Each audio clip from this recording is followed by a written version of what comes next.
Road पर ही मिल जाता है, वो जमीन भी उसे नसीब नहीं होती है।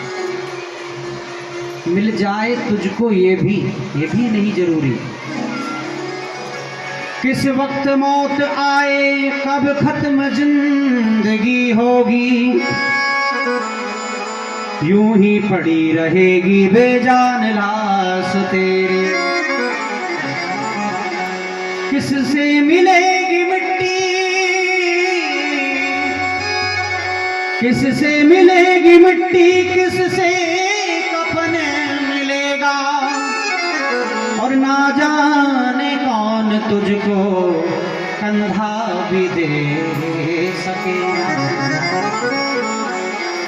कुछ भी नहीं है तेरा, 2 गज जमीन तेरी, और मिल जाए तुझको ये भी नहीं जरूरी। जिसके खातिर चिंता करते चिता वही चिनाते हैं, और 4 दिनों की प्रीत जगत में 4 दिनों के नाते हैं। इस संसार में कुछ भी नहीं है जिसके लिए जीवन भर हम कमा करके इकट्ठा करके रख जाते हैं, और अंत में वो ही हमारी चिता जलाते हैं। हाँ, इसलिए 4 दिनों की प्रीत जगत में 4 दिनों के नाते हैं। इसलिए भैयाओ, चाहे पढ़ो कोई ग्रंथ, किसी भी ग्रंथ को पढ़ो, किसी भी पंथ में जाओ या किसी भी संत के पास जाओ, आपको केवल और केवल एक ही बात मिलेगी, भैयाओ जितना हो सके उतना भजन करो। इस संसार से और कुछ नहीं रखा। राजा परीक्षित कहने लगे, प्रभु ये नरकों से छूटने की कोई व्यवस्था है, कोई ऐसा कर्म है जिसको करने से ये नरक छूट जाए? बोले बिल्कुल है। बोले कौन सा?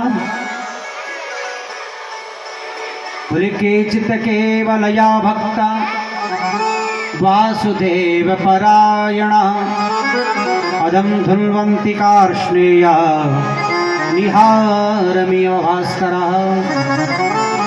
हिंदी में एक दृष्टांत के द्वारा समझ लीजिए कि जिस प्रकार नरक क्या है, बोले धोबी घाट। क्या है? धोबी घाट। और हमारा शरीर क्या है? बोले वस्त्र। क्या है? वस्त्र। जिस प्रकार हम रोज पुराने वस्त्रों को त्याग करके नया वस्त्र धारण करते हैं, उसी प्रकार ये शरीर भी पुराना होने पर छूट जाता है और पुनः नया धारण करता है 84 लाख योनियों में। तो बोले नरक जो है धोबी घाट है। अब देखिए, वस्त्र को धोने की 2 तरह से व्यवस्था की जाती है। या तो स्वयं धोइए, बढ़िया अपने हाथों से मलमल करके धोओगे, और फिर धोबी घाट यदि आप नहीं धोते हैं तो फिर धोबी घाट तो है, यदि वहाँ कपड़ा जाएगा तो फिर धोबी कैसे धोता है आप भी जानते। घाट पर पटक के, कूट के, पीट के उस कपड़े को धोया जाता है।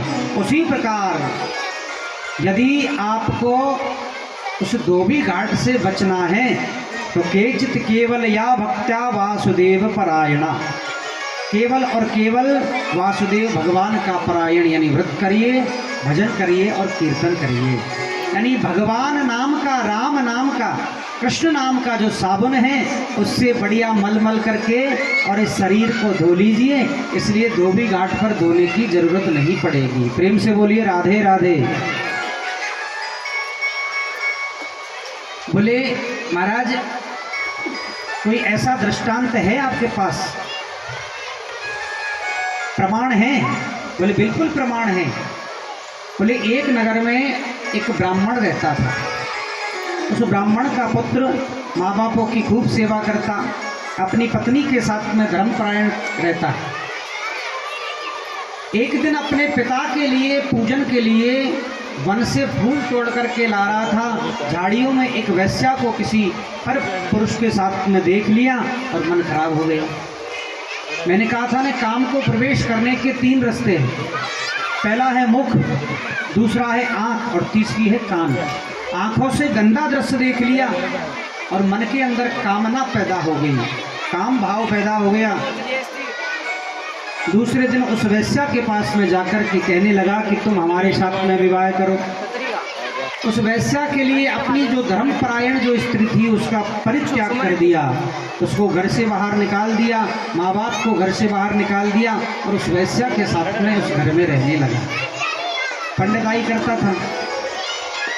वैश्या कहने लगी कि मुझे यदि रखना है तो धन चाहिए, आप चाहे चोरी करो, चाहे डकैती डालो, कुछ भी करो, मुझे धन चाहिए। तो वो जो अजामिल नाम का जो ब्राह्मण है वो चोरी करने लगा, वैश्यावृत्ति करने लगा। धीरे धीरे महाराज वो एक बहुत बड़ा डकैत बन गया। एक दिन की बात,